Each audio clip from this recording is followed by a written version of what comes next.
A lot of you know that 70% of the United States hate their job. I was looking at the USA Today website and I was thinking to myself, man, that's incredible.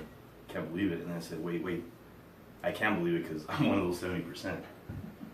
And I remember I was listening to Les Brown, and he was talking about how the #1 killer in the United States is heart disease. And the one day that the most people are dying is on Monday morning. He says people are literally dying to go to work. Which is true, because I thought to myself, is it a possibility that a job can be really killing somebody inside? And it's true, because I have gone through that myself. I remember at one point in my life I had a job that I really hated. When I would get there, I was feeling already down, you know? You just get there and then you even see people there that make you feel down and by yourself. So I really did believe in this.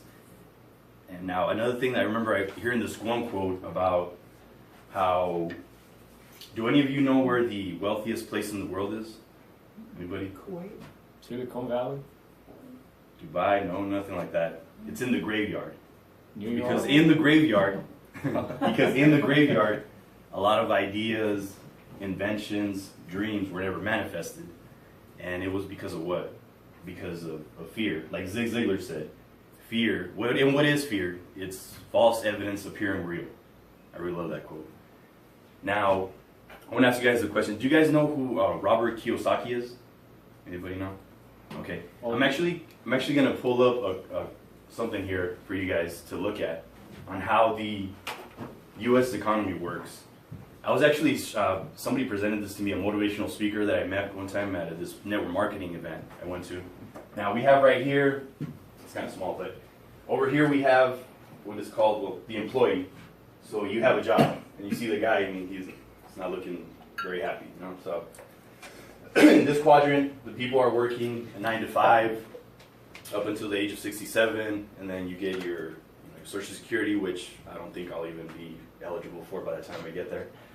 And people are just working every day. You know, your boss tells you what to do. You know, you can go on vacation when a certain amount of time during the year.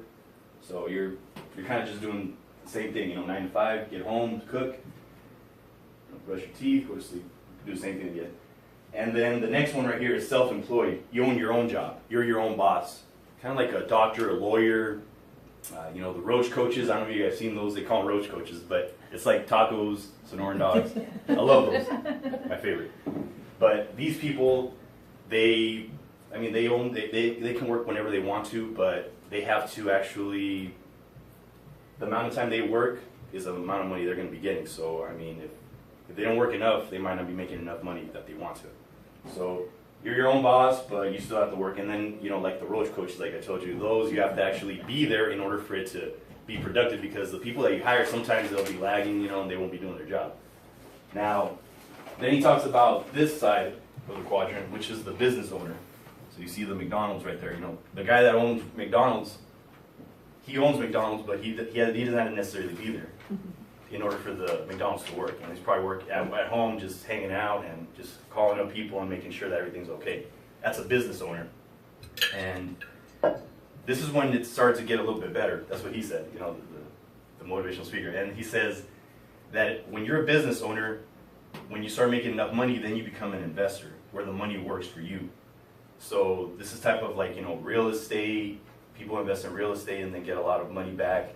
I've heard of people where, you know, the deals actually come to them, where people will find a contract for a house and they'll say, hey, you know, I got a good deal for you. If you actually buy this contract off of me, you could make about $40,000, $50,000. So it just comes right on their lap. They're just sitting there waiting for somebody. It's a cash buyer. That's what they call them.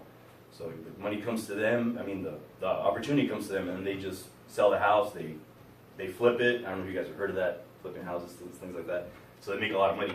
And then they also say that out of 5% of the money is over here on this side, and 95% of the money is over here on this side. So between, you know, if you split $100, $5 goes over here, and then the 5% get $95. And that's how the economy is working right now, the U.S. economy. So I'm hoping that, you know, one of these days I can get here, possibly get over here. That's my goal in life. And with the new network marketing company that I'm with, I really believe it's a possibility. And I've seen many stories about others that have done this, and they've gone to make a lot of money. I know this story about this one man, Adan Ledesma. He had a sixth grade education in Mexico, and he came over here to the U.S. and started reading books, listening to audios, and things like that. And now this man is making he's making a good amount of money, and he's right here now. He's an investor, and he only had a sixth grade education in Mexico. And I said to myself, man, if this guy can do it, then why can't I? And he tells us the same thing. He says, if I can do it, you can do it. Anybody can do it. So that's what I love about the network marketing companies, is that they actually give you, hope and faith. That they have faith in you that you'll be able to do it, because if they can do it, then you can do it. So this is it. Thank you very much.